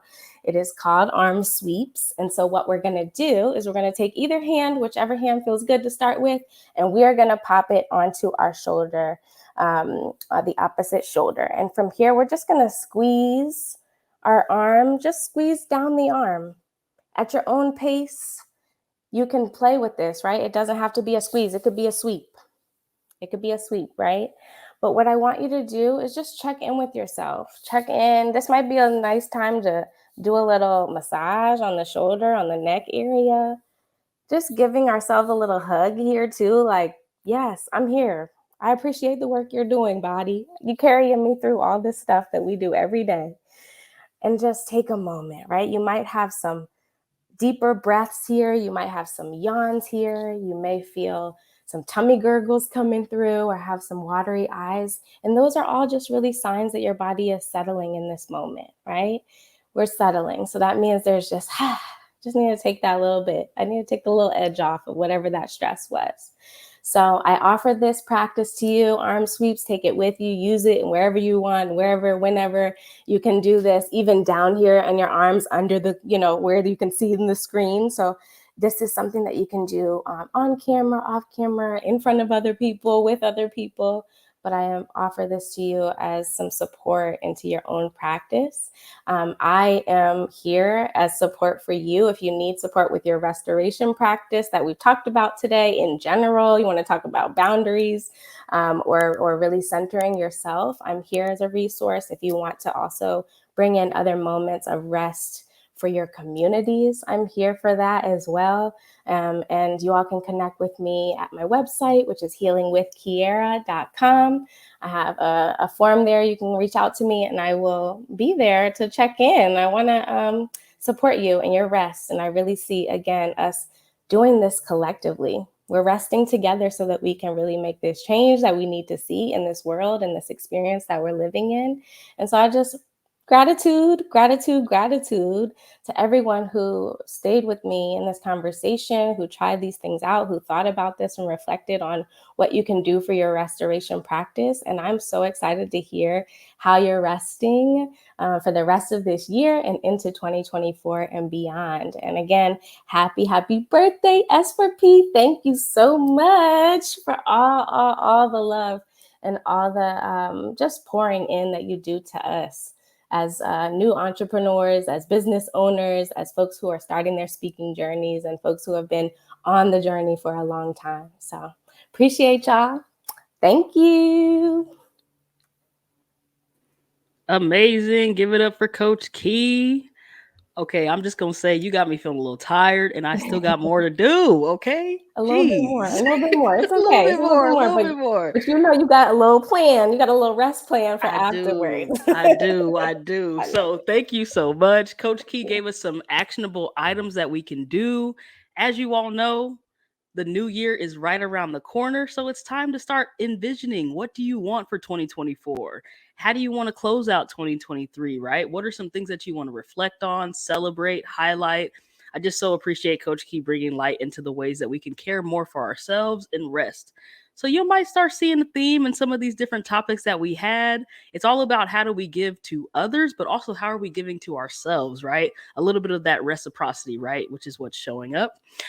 So thank you so much, Coach Key, for sharing that with us. If you all have a takeaway, I would love to see you drop it in the chat. Something that you're going to take with you, whether that's your practice that you're going to be dedicating more time to, whether you want to try the arm sweeps before you go to bed to get yourself nice and cozy, whatever that's going to look like. Now we're going to throw it over to Evolve to tell us about the state of the S4P University. This is really going to go over all the updates, all the things that are coming in the works to get you all excited. Before Evolve takes the stage, I do want to read a bio. So Evolve Benton, Lee Benton, has a Master of Arts as well as a Master's of Fine Arts. They are a speaker, educator, and author who inspires audiences to think about questions of performance, diversity, inclusion, transformation, climate, and equity. They are the CEO of Mar Media, LLC, and Speaking for Profit University. Evolve has developed training and education on the topics of LGBTQ inclusivity, diversity, equity, inclusion, and holistic wellness. Proven impactful and informative for many nonprofits, universities, technology companies, and small businesses that have enlisted their help. Their passion for social justice and real change manifests in their inspirational speeches, which they further support with visuals, personal stories, and other experiential tools and strategies. They are the author of Sir, Poetry Dedicated to Boyhood, and Black Queer Love, and the creator of the Boy Doc, Sir Volume 1, Boy Meets Wellness podcast, and the Black Film Festival. Also, you can find Evolve on the Speaking for Profit podcast, as well as on our YouTube channel, where you all are joining us today. So now I give the mic to Evolve Lee Benton. Hey, y'all. Happy birthday, S4P. Y'all, happy birthday. Y'all, I have been dreaming about this amazing virtual stage for a moment, and I'm just so thankful. I have so much gratitude for our speakers. I have so much gratitude for UBX for just being an amazing host. And I have so much gratitude for my amazing partner for being here. Shouts out also to the S4P team in the back end, our administration team. It's just been an amazing opportunity to see our growth and to just really get into a conversation about restoration, about the various topics. And I hope that y'all have seen how brilliant your peers are, y'all. Like, I know we spend a lot of time within S4P focusing on the business side of it, but we've got some rock stars when it comes to speaking and consulting. So if anything, I hope that you found someone in this community that maybe you want to collaborate with, or if you're watching us here on LinkedIn, maybe someone that you want to bring into your organization to help you take your business to the next level, which is really what we're here for. We're here to help organizations really expand and grow. And these topics are so important. So I'm really excited to get into our updates and the state of the university. What I want y'all to do is tell me how y'all gonna party for us, y'all, because we are doing this on YouTube. So we can't really turn up like we want to, but how are y'all planning to celebrate S4P's third birthday? Just going to put that into the chat. How are you planning to celebrate? And it doesn't, you know, if you're going to turn up, cool. If you're going to rest, cool. Whatever you're going to do, just put in the chat how you're planning on celebrating as we get into this. Twerking on the S4P founder. Hey, all right, wifey. I love it. I love it. Hey, definitely, y'all. So I want y'all to celebrate as well. That's my whole point. This is not just about me. This is about community. And S4P wouldn't be here without such amazing community, right? Like I am the founder and the visionary, but you all make the space beautiful. And I'm just so thankful for all of y'all. So let me share my screen. Perfect. The state of the university, y'all. Where are we at? Where is Speaking for Profit University? Being here, music and dancing. Okay, cool. I see some things coming up. Tanking and learning from here. Okay, cool. Cool. All right. So I wanted to start us off with this quote from Oprah Winfrey. When you undervalue what you do, the world will undervalue who you are. And for folks who know me, know I love Auntie Oprah, number one. That's one of my dream stages, is to be able to sit down with Oprah and have a conversation. But I love this quote in particular because I find that what we're really heading into as far as being speakers and consultants is really knowing our own value and not undervaluing ourselves, right? So we often talk about securing the bag, which is great. But I think what really my amazing wife, Coach Key, got to hit on is it's not just about securing the bag. It's really about the value in yourself and coming from that overflowing cup. And knowing your value is bigger than just knowing how to negotiate in the room where it happens. It's also how to negotiate in the room outside of that room with yourself about what are you going to accept? What are you going to say yes to? What are you going to set boundaries around? If you have an organization that you're working with and maybe they pay good money, but they treat you like trash, is it really worth it? Because really what we're talking about is building a business that doesn't just last 1 year, but that has longevity. And that's why I'm so thankful for Speaking for Profit University, because this is something that is on year 3. And to be honest with y'all, folks who look like me, who are CEOs, their businesses often don't even last a year. So just being here is a beautiful opportunity. And I really want you to sit with, as you move through the day and move through the celebration and prepare for 2024, I want you to sit with, how are you maybe undervaluing yourself, and how is that reflection coming from the world? Do you need to go up in your price? Do you need to go up on your vacation time? Do you need to go up on the time that you spend with your family? Like, where can you add more value for you, and how that's going to come from the world? Y'all know one of my favorite quotes from my granny is, charity starts at home and then spreads abroad, right? So it's very important that we sit within that value. So our affirmation for today, before we get into this, is I deserve to be financially free, so they are going to pay me. And if you believe in the affirmation, go on and put that in the chat. I deserve to be financially free, so they are going to pay me, right? Because our financial freedom is really what we're here for. That's what we're here for. We're not to build a business that turns into a job that we got to work all the time. We are here to build something that is going to give us financial freedom. And for everyone, your financial freedom might look a lot different than others. Yours might look a lot different than others. My financial freedom is probably going to be somewhere in Portugal or Brazil. Definitely buy some water. And I probably will work forever, y'all. I like working, but not in the capacity for working for others, but working for the community, working for the planet. I see me and my wife and our children planting amazing fruits and vegetables around the world so we can feed the world healthy things. So really for you, you're doing this for financial freedom, because when you have financial freedom, you have the opportunity to say yes and no in ways that other people don't. And we were just having this, on our Monday coaching call, we were talking about when you're resourceful and you have that financial freedom or just the financial liberty to do it, you can take off time and really give back to communities that you want to be able to give into. So definitely tap into this affirmation, but also think to yourself, what is your financial freedom? What does that look like for you? Is that like Coach Key, where you like, you know what, I want to wake up anytime I want to, right? Is that like Kiani, where you're able to really have moments where you're able to ground?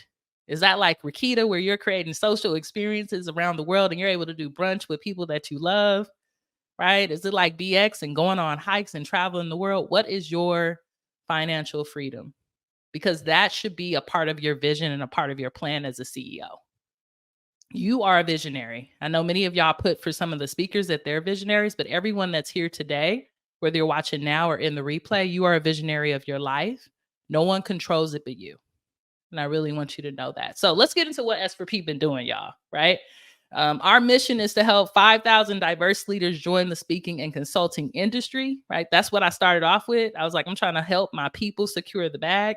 And since 2020, we've helped over 1,200 diverse leaders learn how to get paid to speak, which is really bomb, y'all. I had to do the numbers. And this is through, of course, our core program, Speaking for Profit Academy, which many of you that are here are part of, but through our master classes and through our free trainings and through our webinars and through our courses. This is what we've been able to do in 3 years. And it's so cool because I get messages almost every day from people who maybe just came to one training and they secured their first bag and they're like, Evolve, like, this is really cool. I got $10,000. I was able to fix my granny's furnace, right? Like all these things that people are able to do just from us having this clear vision and this clear mission. And I want you to think about that for your own business.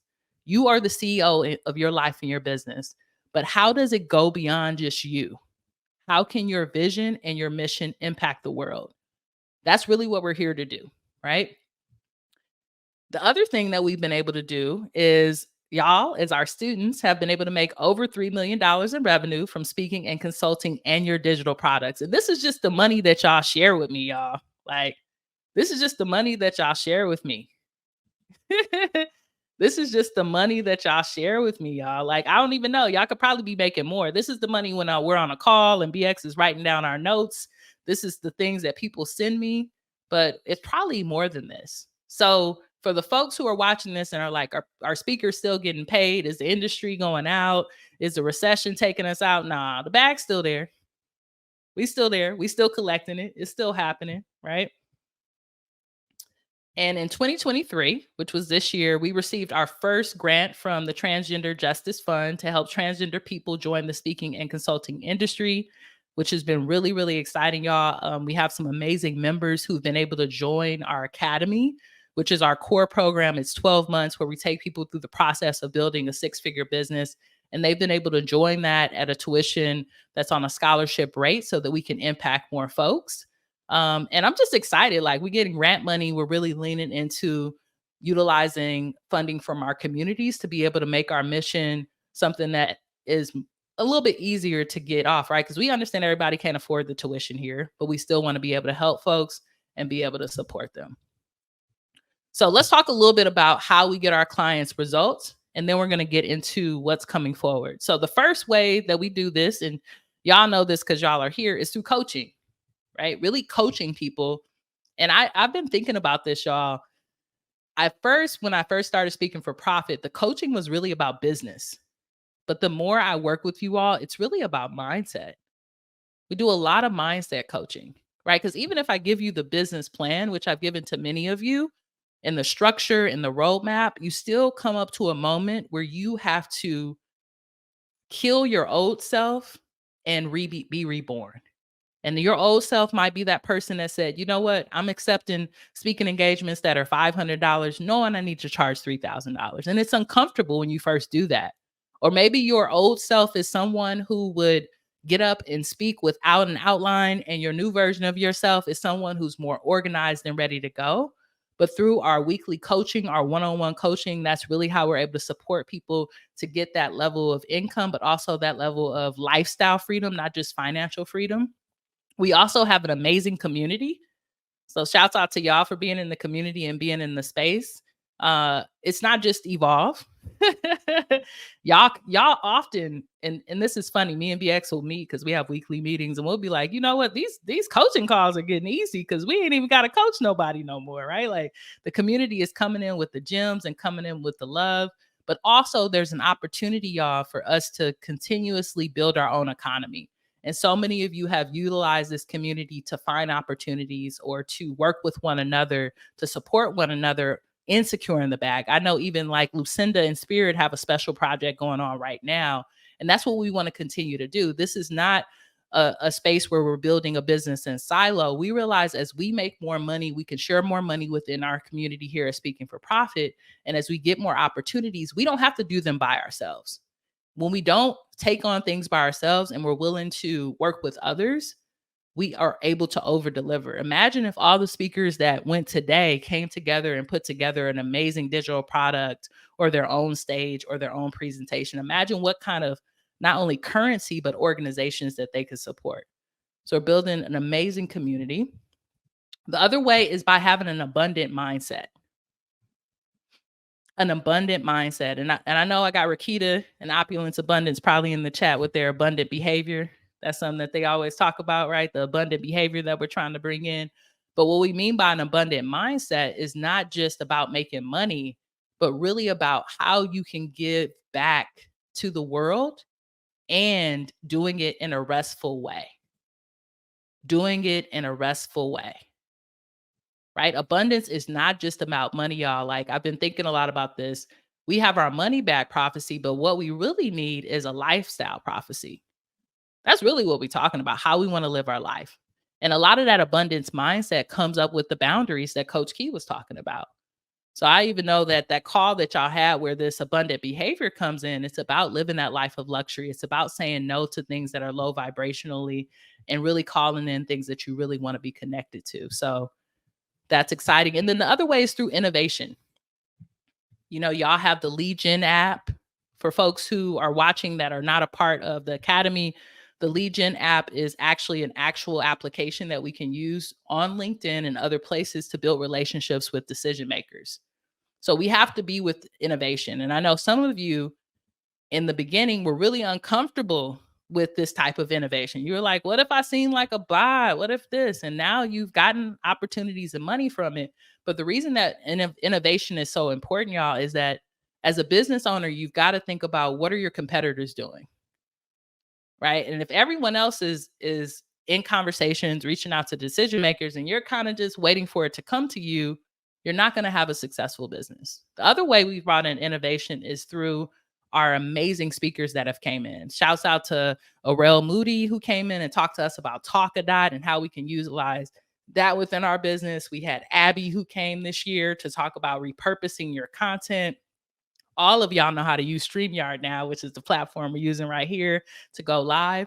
So constantly thinking about what are ways we can automate our business so that we're able to do what we do best, which is deliver an amazing speech or consultation and let the technology do the rest.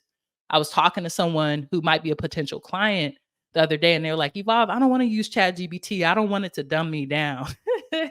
And I had to tell him, I said, sir, these computers, these robots will never be human, right? Like we are godly. We are from our ancestors. That's never going to happen.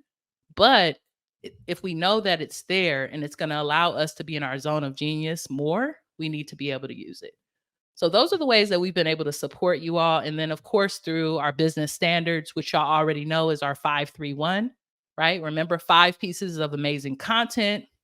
Of course, you're getting in conversations with decision makers at least 3 times a week and booking a proposal or some type of call with a decision maker at least once a week. If we're doing this and we have these standards, our business are growing. And many of you have already started to build out departments. And I want you to see the 5, right? The 5 is your marketing department, of course.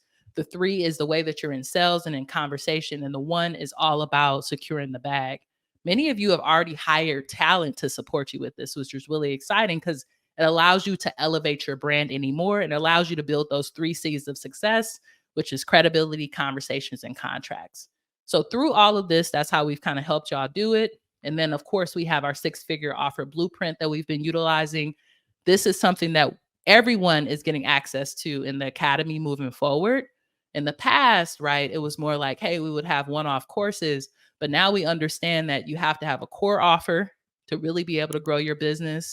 Of course, those core offers should lead to extended contracts, which are like residencies and opportunities for you to work with organizations beyond just one time. And then having a digital product that you can promote and commit to because you're an expert in your field for when people maybe can't afford your core offer, or for when you want to take that vacation to the Dominican Republic, is still on demand, is a really powerful thing, right? So this is our blueprint. So we've done all of this in the last 3 years to make sure that you all are able to build sustainable and profitable businesses. And I want you to know that you're doing amazing work, and we're going to continue to bring in amazing talent, amazing innovation, amazing coaching, and continue to not only build our community, but protect our community. There's so many people that come to me, and y'all could ask wifey, they want to join Speaking for Profit, and it's a no. I don't care about how much money they have, because it's important for me that we protect our community and that we're building something that's not only profitable, but that feels good for the folks that have invested in it. And I really appreciate y'all doing that.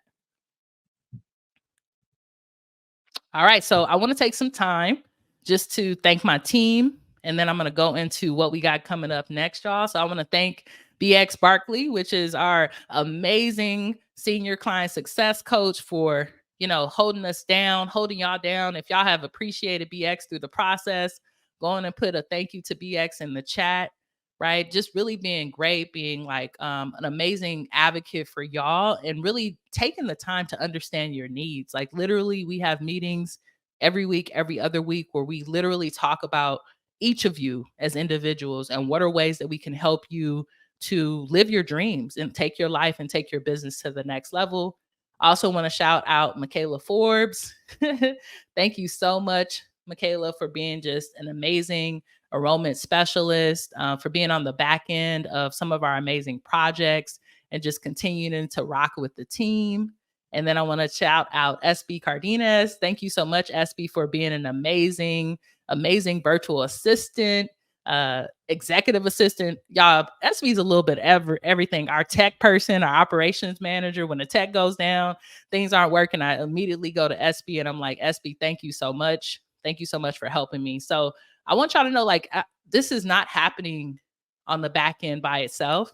And even though Kajabi is amazing, because I know y'all know a lot of things I do is automated, there's nothing like having people around you that support you, support your growth, and really support the magic that happens here at Speaking for Profit. So I just want to thank the administration team for supporting us and supporting our growth. So let's talk about looking ahead, y'all, because I know y'all are like, okay, what we got going on next?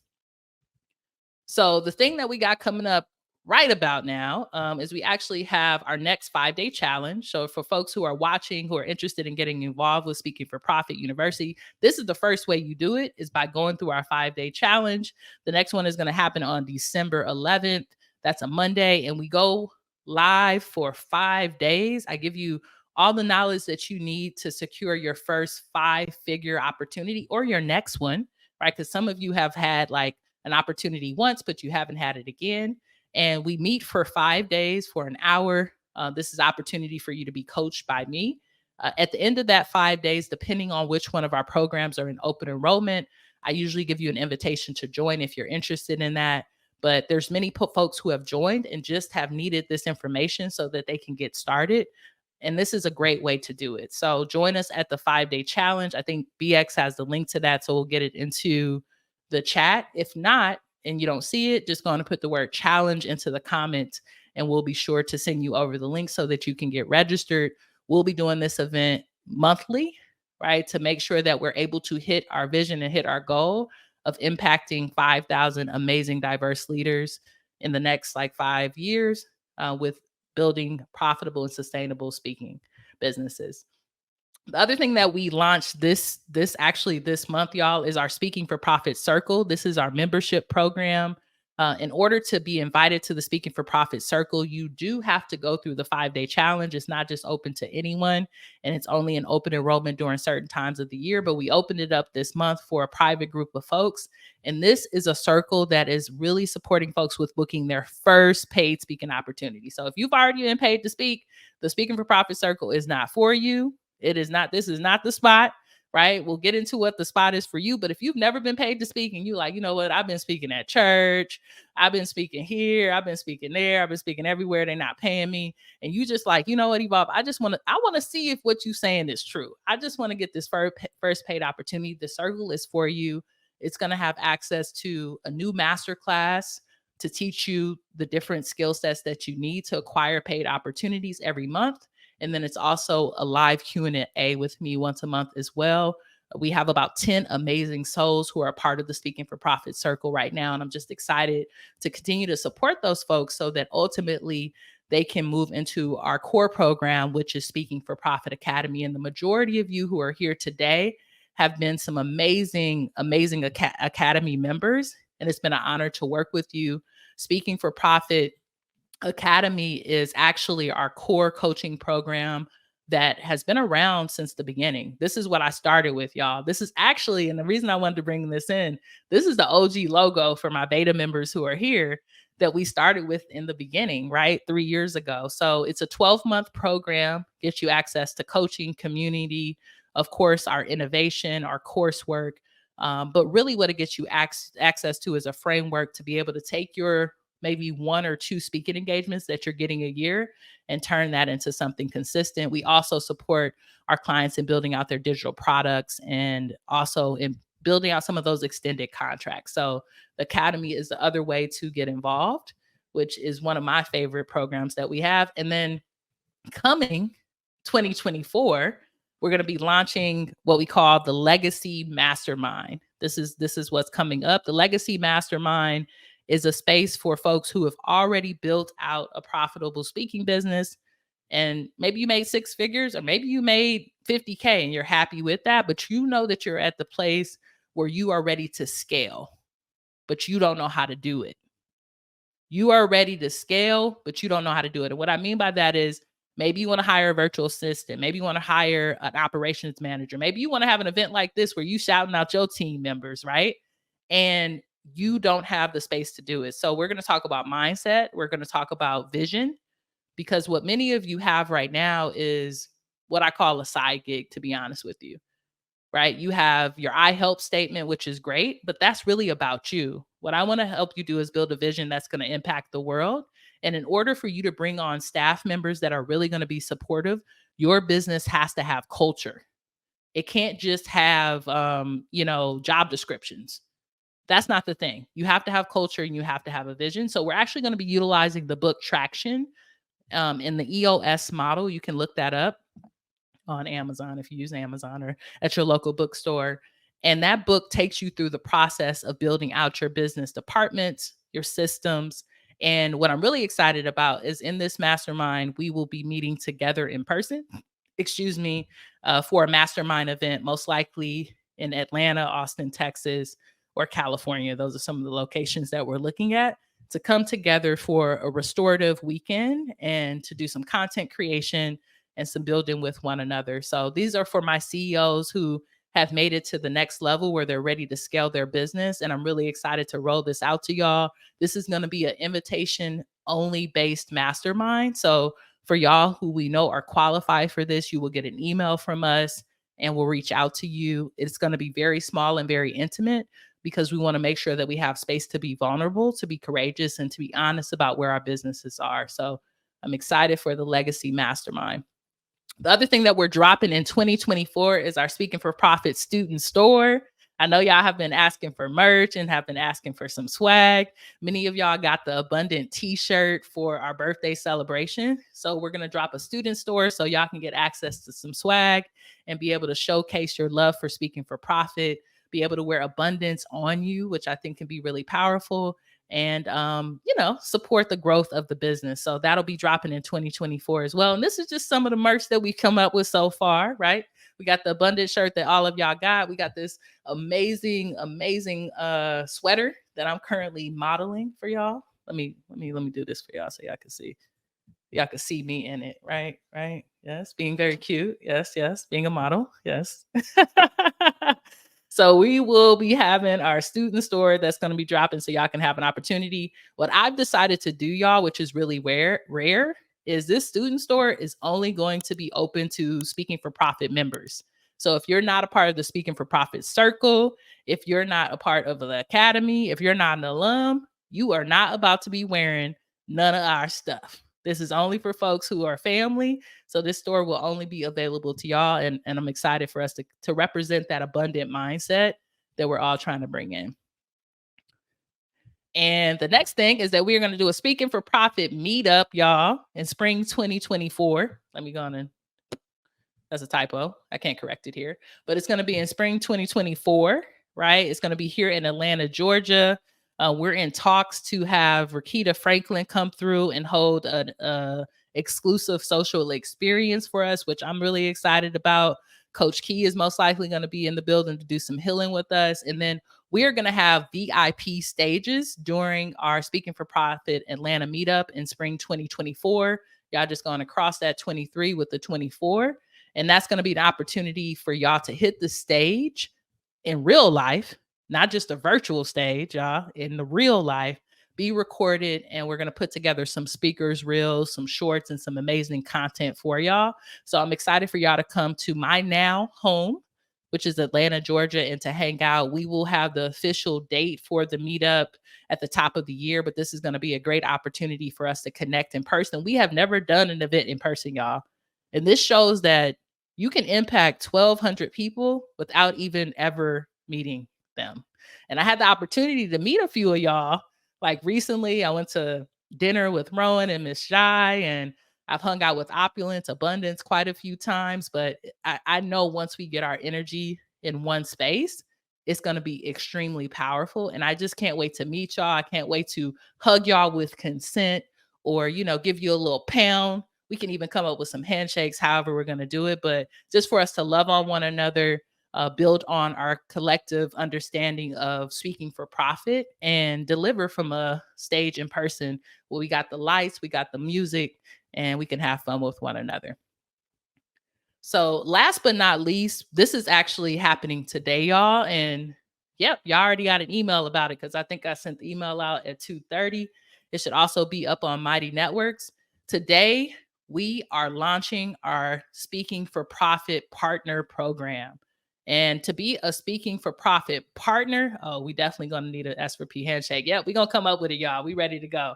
To be a Speaking for Profit partner, again, you have to be a member of Speaking for Profit. This is our affiliate program, right? So this means that when you are telling your homies, when you are telling your people, when you're telling your cousin about how Speaking for Profit is the place that they need to be, I want to make money with y'all. So you're going to get a kickback as an affiliate when you invite them to our challenge or invite them to the academy or to our circle. So there's an email that's being sent out to y'all. And there's also, Rakita said, I got my email. I love the timing, coach. Yep. Yeah. I tried to see what time it was going to be. So it should be in your inbox right now. There's an application for you to complete and to fill out. And once you fill that out, we're going to reach out to you and let you know if you're approved to be a part of the affiliate program. Mostly everyone will get approved. Don't feel like this is like a thing where you're like, oh, what if I get denied? Don't even go into that energy. But there's certain information that we need to grab from you to make sure that we are able to set you up for success. This is also going to include an affiliate course. It'll probably be about 3 or 4 modules just to show you how to be successful as an affiliate as you're promoting some of our products. And that'll include some email templates that you can utilize, some of our actual graphics and things like that you can utilize within your email or within your social media marketing so that you can tell more people about Speaking for Profit University and they can join and you get a kickback. You probably see it already in the email, but as a partner, you'll have an opportunity to make anywhere between $50 to $1,500 based off of one referral. So this can be a great opportunity to bring some extra money in your business. And I know that many of you are already in partner programs where you're promoting Kajabi or you're promoting StreamYard. So I'm really excited for you all to do this. And so many of y'all have already promoted us. So we just want more of an actual streamlined way to give y'all money, give y'all kickback, and to be able to keep up with this. So go on and complete that application. That's going to be a great way for you to become a partner with Speaking for Profit University, but also for you to learn how to become an affiliate, which could be another amazing stream of income for you.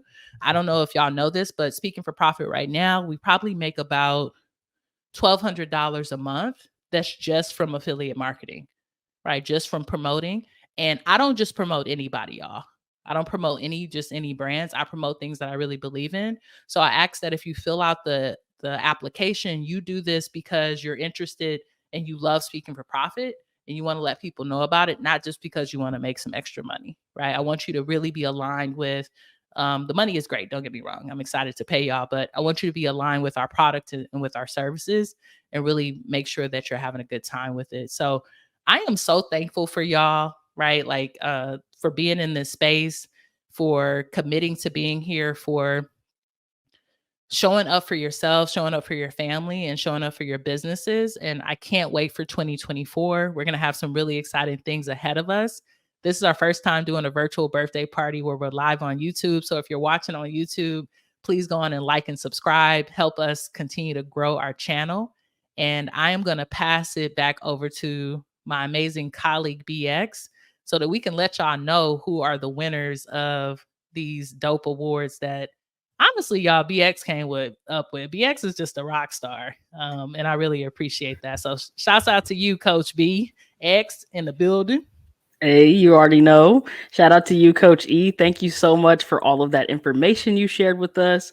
Hope folks are excited to meet in real life, excited to be an affiliate member of our amazing community, and just excited to continue expanding our impact.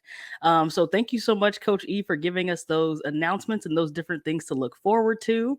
And thank you, everyone who has been here and with us in this space. So now we're going to get into some of our member awards, and for the real ones who stayed this whole time, we're also going to do a raffle. So the raffle is going to be, just so y'all can start marinating on it, the raffle is going to be picking a number between 1 and 20. If you pick the number that's close to the number that's in my head, we got a special prize for you. Okay, so we're going to go ahead and go through the awards. Evolve, if you can cue the slides for me, that would be great. All right. So our most awarded calls, this person is always in the house. We really want to give it up for Spirit McIntyre. You heard their soundscape earlier. Spirit is someone who is always in the house, always gives reciprocity, always asks questions, and is always ready to go. So Spirit, we greatly appreciate you always being in our calls. As Evolve shared, I track things, and Spirit, you have the most attended calls. Okay, you got the numbers. I see you at Messaging for Sales. I see you at Momentum. I see you at Lead Gen. I see you at CEO Accountability. Any call that we have, Spirit is in the house. So give it up for Spirit. Spirit, we will follow up with you and give you an award. So thank you so much. Our next award goes to our most knowledgeable. I already started calling Rakita this last time, our knowledge cuz, okay? This person always knows the resources. If anybody's like, how do I do this? Rakita's like, you know what? I just had a support call with them. They said we could do this. You should probably get on that chat and do the same thing, right? So shout out to Rakita Franklin, always knowing the resources that we need and giving it to us in such a way that invites us to reach out to folks, ask those questions, and not be shy about what we need. So thank you, Rakita. We appreciate you always bringing the knowledge into the space. Big Bag Energy. So this person has surpassed their money bag prophecy. If you are in the community regularly, you know this is Miss Jai. Miss Jai has done a phenomenal year, had a phenomenal year last year, and this year completely surpassed their money bag prophecy. I believe we were about 6 months into the year, and Miss Jai had already reached that goal. So we just want to shout out Miss Jai for always being able to get to the bag, and not only getting to the bag, but also passing bag opportunities to others. And I think that is so amazing as well.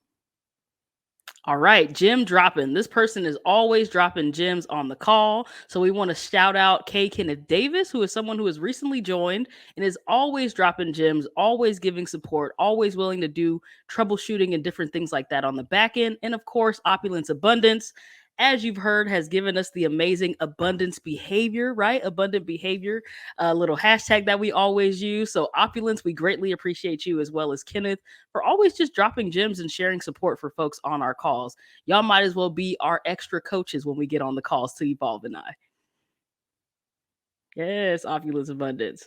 And last but certainly not least, All About Love. So this person is all about reciprocity and supporting folks in the community. And we have two folks who are receiving this award. Lucinda Pepper, always giving love, whether that's on Mighty Networks, whether that's in our calls, and Kiani Holmes, always showing love and support for others, always hyping people up, giving the different support that's needed. So we greatly, greatly appreciate you both and how you just share love and reciprocity with all the folks in our community. Yes, yes, yes, yes. So for everyone who received an award, we will follow up with you with your certificate. So it's nice and official. We definitely encourage you to print it out, put it on the wall, whatever that may look like. But we really appreciate the way that you all have shown up and given to our community. So we just wanted to highlight and appreciate you all. Now, time for the raffle. Okay, so I hope you've been thinking about your number. It's between 1 to 20. If you guess a number that's close to what I'm thinking, you're going to get our special prize. Okay, so I would love to see in the chat, what number do you think I'm thinking about between 1 and 20? Oh, okay, we got 19, we got 13. Okay. Ooh, 15, 7. Okay. 7. Okay. Lucky number 7. That's a big one coming through. Okay. 15, 14, 18, 3. Okay. Okay. Is that everybody? 3. Okay, Chris. 3, 3, 11. Okay. 11, 18. Okay. Everybody get their number in? Because I'm about to drop it. 12. Okay. Okay. My number was 19. I think, Kiani, you hit that right on the head. So our prize goes to you. For those who don't know, I was born on April 19th. So 19 is usually my money number. But 4 or 3 was close. So Kiani, we will follow up with you to get you your special prize. And that pretty much concludes our birthday celebration. We're so thankful for you all being in this space. We hope that you all received the swag. Evolve was modeling. I'm also wearing our S4P swag. On the back of this, it says abundant, abundant, abundant. So we're all up in our abundance and claiming those things. But that's all I have. So Evolve, I will pass it over to you if you have anything to share to close us out. But we really appreciate everyone sharing this time with us, taking some gems and takeaways with you, and celebrating our celebration. But don't stop after you leave this space. We want to see y'all dancing, twerking, whatever that looks like once you get off of this call. Thank you so much, BX, for being an amazing leader of the space. I really appreciate y'all for being here. Kiani, we will send you a form so that we can get this amazing sweater to you and you can rock your S4P gear. Y'all have a great weekend. I will see y'all at coaching on Monday. Come through to the space. And I can't wait for 2024. I'm so thankful. I have so much gratitude for the community. I hope y'all have an amazing day. And until next time, peace.